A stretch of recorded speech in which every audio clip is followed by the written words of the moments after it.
Amen. Go ahead, grab a seat. And just to reiterate what's kind of been said, I'm so excited for this week, for Love Our City, and to get to serve alongside you guys, but also to get to hear the different stories and get to see the different things that each person is going to step into or going to get to pray for. I'm just very excited for this week. And in fact, we're going to spend today talking a little bit about why we do Love Our City, what our heart or even our posture as a church that we would do an event like Love Our City. And my name is Stacie, by the way. I'm one of the teaching pastors here, and I'm also the student ministries pastor. So I'm normally over with high schoolers and middle schoolers, but I'm really excited to get to be here, to get to talk through Love Our City and what it looks like for us when we say that we love people. And so to get ready for today, I've been thinking about this story that happened to me a number of years ago. When I was still in college and grad school, I had an opportunity to work at a local hospital here. And I worked as a technician, which is essentially like an assistant to the nurses. And I got to work in the ICU. But because of what my unique role was, I got to work all over the hospital. So I got to know nurses and doctors and all the staff in all the different departments. And I loved my job. And there was this one day, very in particular, where I got called down to the ER to do something. And when I was done, one of my nurse friends was waiting for me at the counter before I could leave the ER. And she had this look and this energy about her that felt very like purposeful. Like, oh, she wants to have a moment with me. Like, she wants to talk to me about something. And she pulled me aside. And the only thing she said to me is she goes, you go to church? And I was like, oh. Because it wasn't a question, it was an accusation. If you can hear that tone, like, you go to church. And if you've ever been in that moment, you find yourself, you're going, this could go one of two ways. And it's usually the way where I'm like, I'm not sure we're going to be friends after this. Like her tone and her body language and her energy, I was like, I am not 100% sure where this is going to go. And at this point in my life, I was interning here, and I think I was already going to seminary, and somebody had actually told her that, which was part of why she was having this conversation with me. And so I was like, yes, I go to church. And she goes, no. I heard you take it really seriously. She goes, so do you really believe in God? And I found myself not knowing what to do with this, kind of like the church question. I was like, I don't know what it means to really believe in God, but I just decided, I'm like, we're friends. So yes, where I'm at in my life, this is what I want to do with my future, this is what I'm doing in school. And yes, my faith in God really does matter. And I go to church. And when I said that, all of her energy changed. She had been super direct, kind of aggressive and angry, and she actually just leaned back, and she just immediately became really, really sad. And she said to me so sadly, she goes, then why are you so nice to me? And I was like, that's not what I was expecting. And so I just said, I'm like, dude, what are we doing here? What's going on? What is this energy? You're so intentional about this moment. And so she says there's this other nurse that works with her in the ER. And this nurse, I guess she and her husband are very involved in their church. I don't know if he was a pastor or an elder, just something that was very involved in their church. And she said that every time she worked a shift with this other nurse, throughout the entire shift, this nurse would find reasons to say to her, you're going to be going to hell. She'd be like, yeah, right? Whew. She would say a certain word, or she'd hear a crude joke, or she would hear about decisions she's making in her life. And this nurse would look at her and go, if you don't fix that, you're going to go to hell. If you don't stop doing that and start doing this, you're going to go to hell. And this nurse would respond like, dude, you can't talk to me this way. You cannot talk to me this way in a workspace. And the woman would say to her, she'd go like, no. I have to, because I'm a Christian and I love you. And this is how I love you, is I need you to know that you need to do better or else you're going to go to hell. And so my nurse is telling me this, and my nurse friend says to me, she goes, so you've never treated me like that. She goes, you have always been nice to me. I have felt comfortable around you. And so what is the deal here? Do you just not love me? Or is there something about your church and your God and your faith that is somehow different than what I'm facing with this other nurse down here in the ER? And I've been reflecting on that moment, because the truth is, I didn't do anything special. I was just nice to her. I liked her. And yet for her to hear that I was a Christian who treated her kindly was so unexpected, so not normal, that it created an entire pause. And her to say, I need to have this conversation with you, and I need to ask you this question, because this is weird. Because so many other times that I interact with someone who says they believe in God, says they go to church, says that they're a Christian, I leave feeling something different. And I wonder And I've had so many conversations since that with my nurse, with people. How many of us relate to her, where we've walked away from a conversation with someone who said that they're a Christian and said they believe in God, and we walk away not feeling like we were a person who was loved, but actually maybe a little bit like we were a project. Like whatever that person said or did or how they view me, I am a thing that is broken to them. I am a what that needs to be fixed. I am a what that needs corrective behavior. I am a what that needs to be saved. And there's something about when we interact with this person who says they're a Christian, the way that they talk to me, I'm left feeling a lot more like a what than I am like a who. And that can be so painful, can't it? And it really doesn't make you want to trust them. And similar to my friend, you might find yourself being like, I don't know if I want anything to do with that God, but the person who makes me feel like a person, like I'm seen and I'm loved, maybe I want to know something about that. And my belief is that when we step in to our lives, maybe it's Love Our City, to serve people and to partner with these organizations, but maybe it's wherever you go this week, places that you frequent, places that you work, teams that you're on, schools that you go to, wherever it is you go, you're like, I don't want to leave people feeling like this project, like they are a what. I want people to interact with me and experience me and say, I think there's something different about them. They might actually love me and like me. And I want to know a little bit more about that God and why they would view me that way. We want to be those people. And so today I want us to get to talk about what does it look like to have that heart and have that posture. Because when we look at Jesus as Christians, as people who say, I believe in God and I believe in Jesus, what we get to do is we get to model our lives after Jesus. When we talk about how to treat people and decisions to make and choices to make, we get to look at Jesus and be like, how did he do it? And how do I get to do that same thing? And what's kind of ironic is when you think about who Jesus was, he's one guy, if not the one guy, who could have shown up to situations and said, I'm the guy with all of the answers, and that's why I'm here. I am here to tell you all the behaviors that you need to correct, all the ways that you are doing wrong and you need to do right, all the things you need to do more of or less of. I'm here to tell you how you ought to live or else. And this is my expression of love for you in this way. He could have done that. And yet countless times, Jesus interacts with people in so many different ways where when that person leaves, they don't feel like a project that needs to get fixed, but they actually feel like they might have been seen. They actually leave feeling like I might be valued and loved. And out of that, we get to see an incredible amount of life change. And so if we say, what does it look like to get to model ourselves after Jesus? If we say, I want people to leave interacting with me, whether I'm serving them or I'm talking to them or they live in my home, I want them to leave feeling like I see them and I love them. Today, I want us to get to take a look at an interaction that Jesus has and say, how can I do that? How can I posture myself? What words can I say? What attitude can I show up with that someone leaves not like a broken project, not like a what, but actually like a who that is seen and loved and cared about? And so this specific interaction, even though there's so many that we could look at, we're going to look at a part of the Bible called Mark. It's the Gospel of Mark, and the Gospels tell us about the life and ministry of Jesus Christ and some of the words and the miracles that he had. And we're going to look at Mark chapter 5. And just for a little context before we jump in, up to this point, Jesus has already started doing his ministry. He has started to have sermons and he's started to perform miracles, and he's built a pretty big reputation of like feeding several thousand people or being able to heal someone or saying these like radically different things so that people are coming from all over, gathering like a crowd saying, what is it about this Jesus? I don't know exactly what his deal is, but there's something different about him and I want to be close to that. And so right before this moment, a leader in a church has walked up to Jesus and said, my daughter's sick and I think she's dying. And I don't know everything about you, but you do miraculous things. Will you come do a miraculous thing in my home and will you heal my daughter? Jesus says, yes, let's go, lead the way. And so that's where we're gonna jump in. And it's Mark 5, starting in verse 24. And it'll be up on the screen or you can turn there, your choice.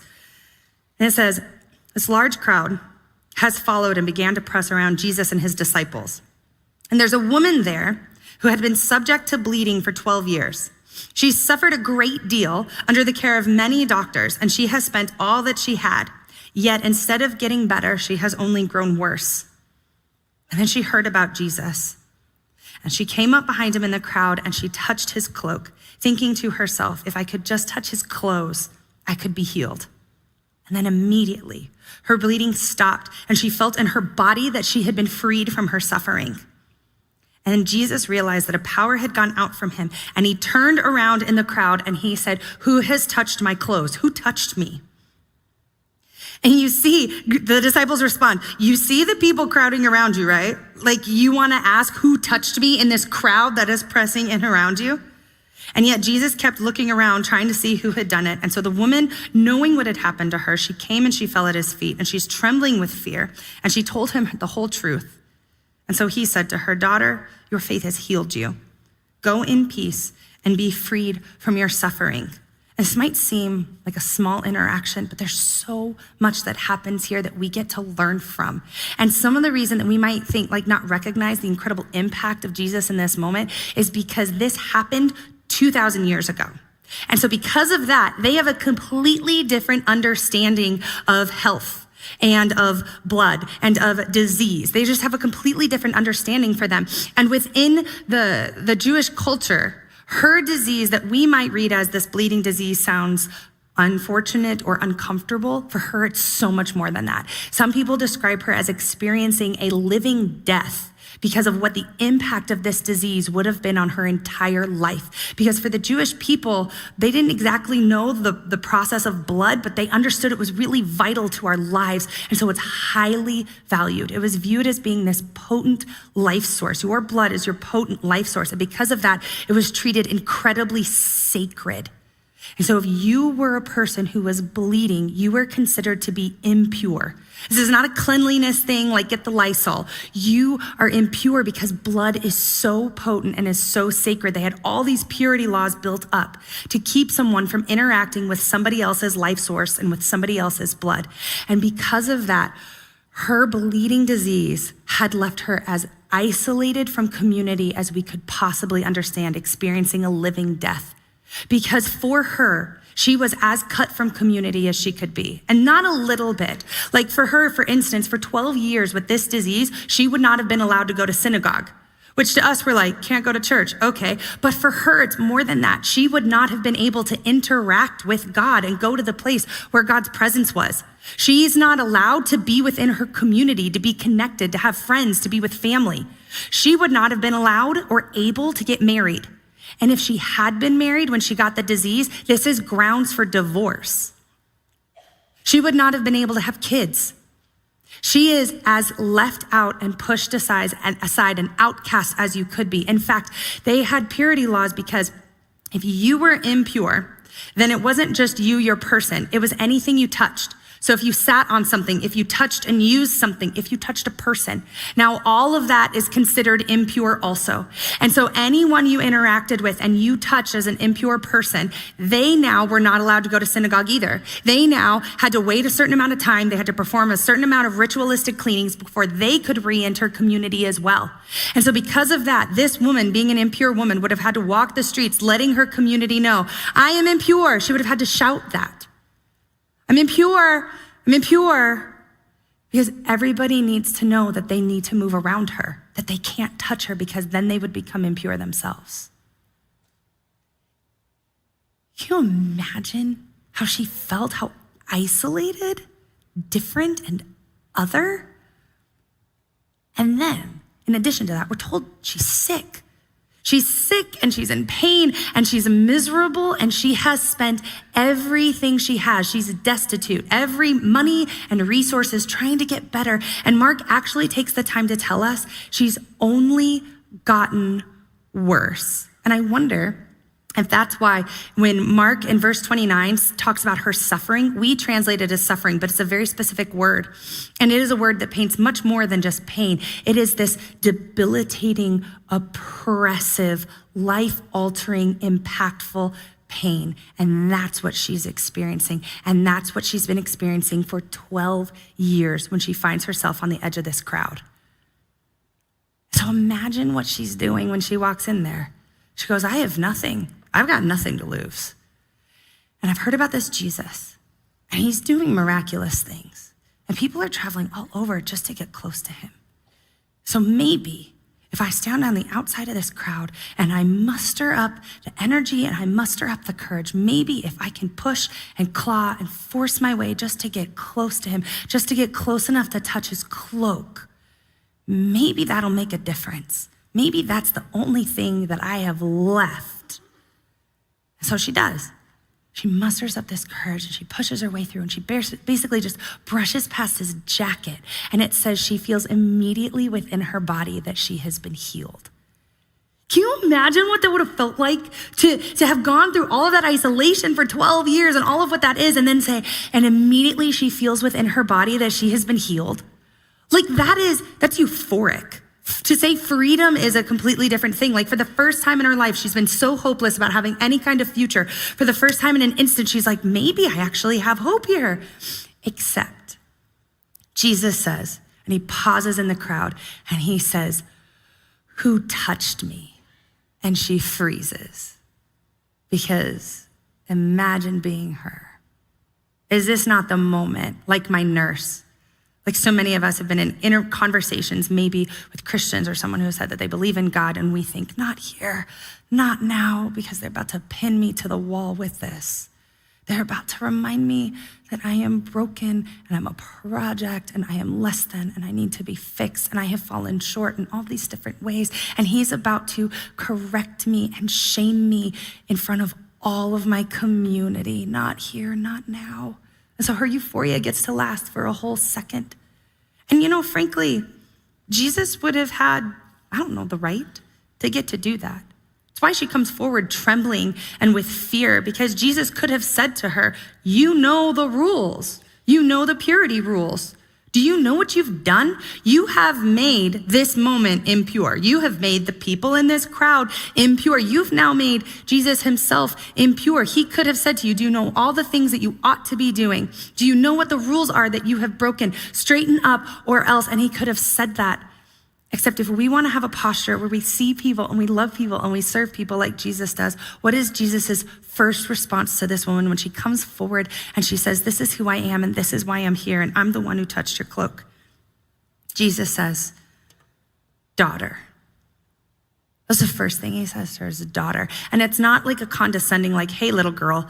It is a title and a name and an endearment.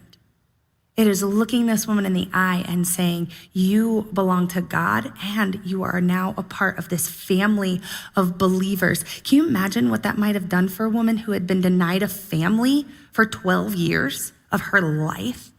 And in an instant and in one word, God gives her a name, Jesus gives her a title, and Jesus gives her a family that she now gets to be a part of. And he's not done, because he says, daughter, your faith has healed you. Now go in peace and be freed from your suffering. And the word that Mark writes right there for healed, it does mean a physical healing. Like she says, she feels within her physical body that she has been healed. But this word also has a strong spiritual moment to it. So it's almost like she was physically healed, but she has also been spiritually delivered or spiritually restored into the fullness of life.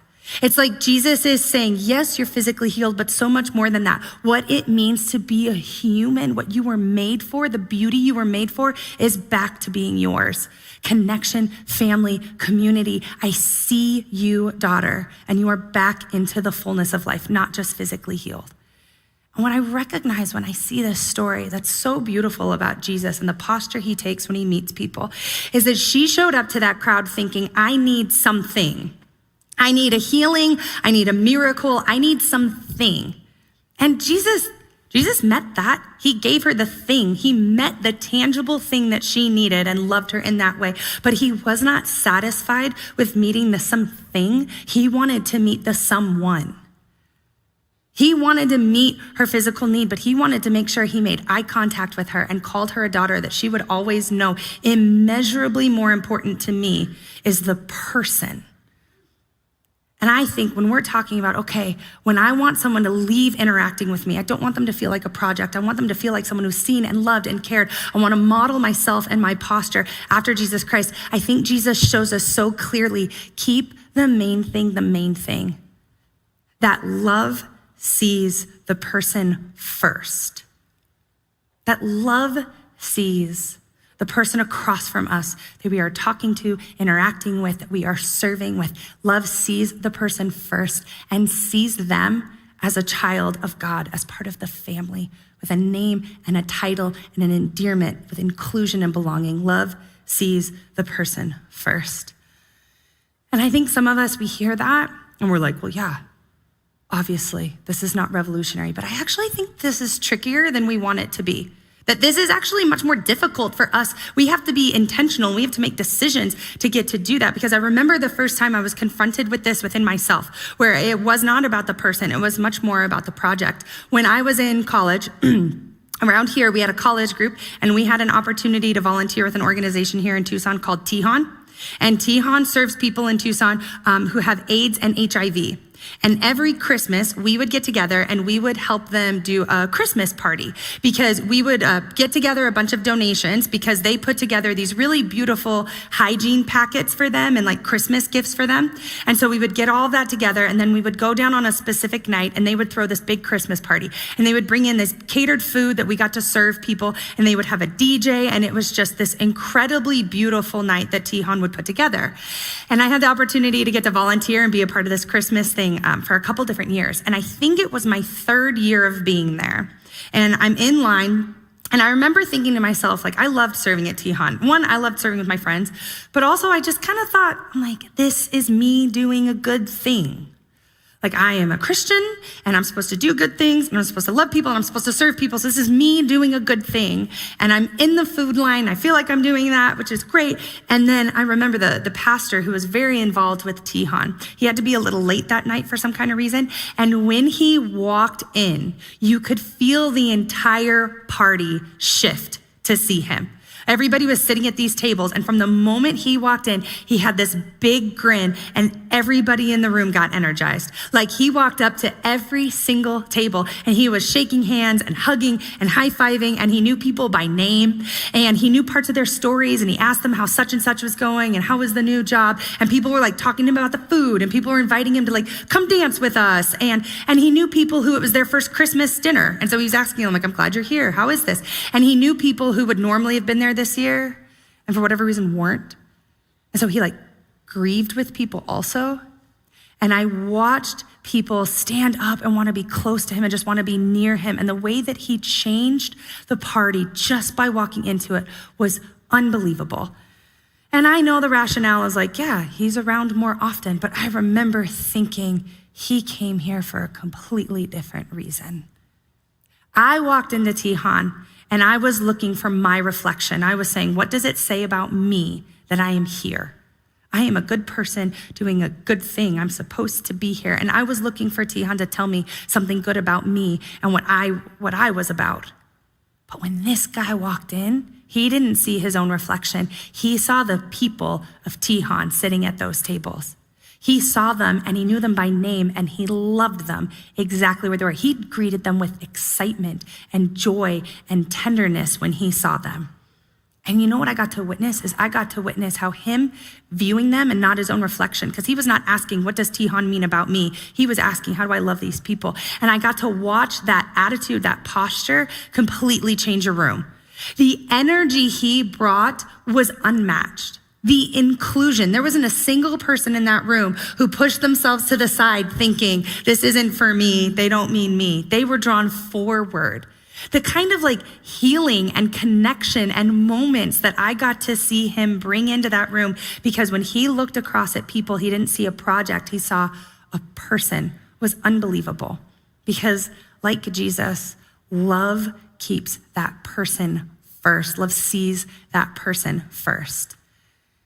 And you know, it's a big reason that we created Love Our City, because we know when we walk into moments that is an opportunity for us to do good, we know that it's really easy, it's really tempting to look at this and say, but what does it say about me? And look for our reflection. And we need to have intentional moments of saying, hold, it's not about me, it's about this person, and it's about viewing them as a child of God. And when we started doing Love Our City, what we said, there's so many organizations here in Tucson who are doing this. So many organizations full of so many people who are saying, how do we meet a very real need within the Tucson community, and how do we show up and we love those people? And we thought, how do we come alongside you and get to do that too? Because when we partner to something like Primavera, who serves meals to people experiencing homelessness, we get to say, we're not here about this meal. We are here about this person. That when we show up and we work alongside Habitat for Humanity, it's not about building the home. It's about the family who's gonna call that place home. It is about the person who works for Habitat that we get to work alongside of. That when we partner to an organization like the Ronald McDonald House, who serves as housing and food for families who need to move closer to a hospital because one of their kiddos is experiencing maybe a chronic disease or just a need for a high level of medical care. They house them and they feed them to try and offset the cost that can come with that. When we show up to the Ronald McDonald House, it's not about saying it's about the meal that we're making. It is about the family who is going to actually sit down as a family and experience that meal and eat that meal together. Because what we said is when we show up to love people, period, we want to make sure we're doing the best we can to intentionally say, love sees the person first, not as a project, but as a child of God.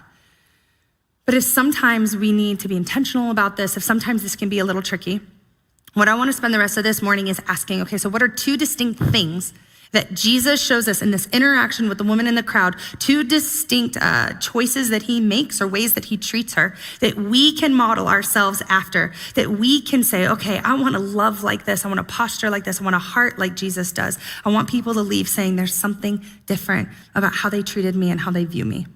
The first distinct thing that I think Jesus shows us is that love has a name. When the disciples respond to Jesus and they're like, what do you mean, who touched you? There's a crowd here. You're like in the middle of a mosh pit. They touched you, we touched you, everybody's touching you. Like, they're reasonable. They're not wrong. But it also shows a little bit of where their perspective was, because what they saw was a crowd. What they saw is this crowd or this group. And it can actually be really easy to keep a crowd and a group to be very anonymous, to keep them very labeled. We just see homeless. We just see, it could be anywhere in our lives. We just see teenagers. We just see older people. When I walked into Tijuana, that's what I saw. I saw a crowd of people, HIV and AIDS. When we walk into work, we can just see our coworkers. We just see a hall full of other students. We just see a team. We can walk into our home and say, we just see people from our family. And we just see this crowd and this group, and it can be really easy to keep it anonymous. But Jesus says this is not an anonymous thing. Love has a name because love is incredibly personal. He calls her out and he calls her daughter and he makes eye contact with her because he wants her to know you are not a what, you are a who. That when Jesus says that he likes us and he loves us, he doesn't like us and love us because we're a people. He likes you and he loves you because you're a you. The people that you interact with each and every single day is a child of God that God says, I see you, I love you, I call you by name individually, not just as this group, because love has a name. So maybe a good question for us is wherever we find ourselves this week. Maybe it's partnering with Love Our City, but maybe it's just going about our lives. The question for us is, whose name are we gonna learn this week? Maybe it is at an organization, but maybe it's also at our coffee shop. Maybe it's when we walk through the market. Maybe it's as we go to school, as we're part of a team. Maybe it's at work. We need to remind ourselves that someone there has a name. Whose name are you gonna learn this week? Whose name are you gonna use? Whose eyes are you gonna make eye contact with? And even within our home and our families, sometimes the people in our homes can become an issue instead of a person. And so what does it look like this week to use a name, to make eye contact and say that love keeps a person first because love has a name, because love makes eye contact, and because love is personal? And the second thing that I think that Jesus shows us is that love also has a story. Love has a name, but love also has a story, because that woman didn't end up in that crowd because she didn't care. Because she didn't care about purity laws and impurity laws. She didn't care about the impact on the rest of the crowd, the impact on Jesus. She's not even in that crowd because she has every firm belief and answer and theological moment about Jesus Christ. She shows up in that crowd with an incredible story A story where for 12 years she has been alone or isolated or abandoned or confused or desperate. And she has an incredible story that brings her to the edge of that crowd, mustering up courage, saying, maybe if I get close enough to his cloak. And you know, what we've recognized is there's a reason we do Love Our City, that we partner with these organizations rather than create our own event. Because what we recognize is that for many people who work within these service-oriented jobs within these organizations, they are often facing a very, very complex need. That they are facing homelessness, that they are facing food scarcity, that they are facing what do we do with these families and how do we meet people exactly where they are? It's these incredibly complex situations, and they're facing it saying, I have limited resources. Or I face so much bureaucracy, or I face a situation where everybody's got an opinion and everybody's got a viewpoint, and I have so many voices telling me all the ways that I should be or I need to do or what else and they're facing this complex situation. And we kind of relate to this because sometimes you've had people who had thoughts about your family. Well, if you would just do this as a parent, well, if you would just do this as a kid to deal with your parent, and you're kind of like, I hear you. But also if you were in my family, facing this complexity, you would know it's not that easy. And the people within these organizations every day say, I care about Tucson, and I love these people, and I want to meet them in this very real need, but they're facing incredible complexity, and they start to get fatigued. And it becomes hard for them to keep the person first. It becomes hard for them to show up and say, okay, how do I love today? And so we as a church get to come alongside those in that organization and say, I also see you as a person. I also see you, and I see the way that you're trying to love and the way that you're trying to care, because you have a story that brought you to work with Habitat for Humanity. You have a story that brought you to want to be a part of Gap Ministries. And so maybe our opportunity is to learn that story. And I think we would be shocked to see how love shows up. I've experienced this for my own life because I've talked about this in here a time or two, but my husband and I do foster care. We still have one little girl in our home who is still in foster care. And so we deal with a lot of different organizations, a lot of different entities because of that, such as the Department for Child Safety, which is DCS. We deal with lawyers and judges and just all types of people who want to be all up in our business. And I'll be really honest, when it's just an organization with 3 letters, DCS, sometimes I find myself so frustrated. I find myself feeling really helpless and really angry. And if they would just do this, if the judge would just make this ruling, if these people would just do the thing, because I'm looking at this little girl. I'm looking at her cheeks and I'm like, she's perfect. And I know what would be best for her. And I have these answers. And then I sit down across the seat from her agent. And I know he's got a story that brings him here. He's got a name and he has an unbelievable caseload. And he is doing his best. And I sit across from the judge and she goes, I know this would be so simple for you, but we also have laws and we also have things that protect people and protect parents and protect rights. And once I hear their story and I see how much bigger this picture is, it really helps me say, I'm still frustrated with you, but there's a little more compassion. There's a little more space within me to say, you've got a name and you have a story. And so maybe my heart and my posture when I walk up to you is a little bit more love and a little less judgment, a little less fixing, a little less corrective all of the time. Because when we walk into Love Our City this week, or wherever you find yourself this week, my guess is, like some of us in here, we're gonna interact with people who are a lot like the woman in this crowd. They're a lot like my nurse friend. And they see themselves and they go, so if I want to know God, if I want to have a relationship with God, he is way over there. And there are all these things between me and him that I need to fix and correct. And if I want to get to him, I have to claw through and I have to muscle up and I have to muster up all of this courage. And even then, the best I have is the hope of touching his cloak. But what if they interact with a person who says, actually, God sees you personally. Actually, God knows your name, and I'd like to know your name. Actually, God knows that you have a story, and it matters to him, so tell me part of your story. Because my thought is exactly like the woman in this crowd. I think that's how you change a heart. And so this week, maybe you're partnered to Love Our City. I'm super excited to get to serve alongside of you, but maybe you find yourself in your home. You find yourself at work, wherever you find yourself. What if we got to be a room of people that said, I'm gonna learn a name and I'm gonna use that name. I'm gonna make eye contact and it's gonna be personal because love keeps that person first. This week, I'm gonna find space within myself to learn somebody's story, and let's see if that develops compassion and love and care within me, because love has a name and love has a story. And I think what we'll discover is that that's how you change a heart, and that's how you change a life, and that's how you change a home, and it's how you change a community. And I'm so excited and thrilled to get to serve alongside you guys as we get to love people because God loves people. Because love keeps that person first. If you guys would join me in praying, not just for today, but for this week and for each and every one of us. God, thank you for the way that you love us. Thank you for example after example after example of the way that you love us, and not because we are a project to be fixed, but because we're your kid.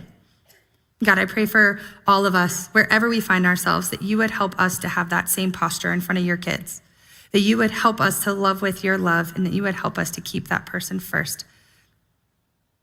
In the name of Jesus, amen. You know, you guys, if you are going in to love our city this week, please know that lots of people are praying for you and excited about you. If you would like, over here at Next Steps, I'm gonna be over there. If you'd like to meet me and say hi, there's gonna be some other staff members over there. If you've ever been interested in just saying like, I like Cassis, what does it look like to get more involved and take some next steps? We also have the prayer place if you would like for anybody to get to pray for you for any reason. And if you ordered a shirt or you want a Love Our City shirt, they're gonna be right over here. Have a great Sunday and a great week, you guys.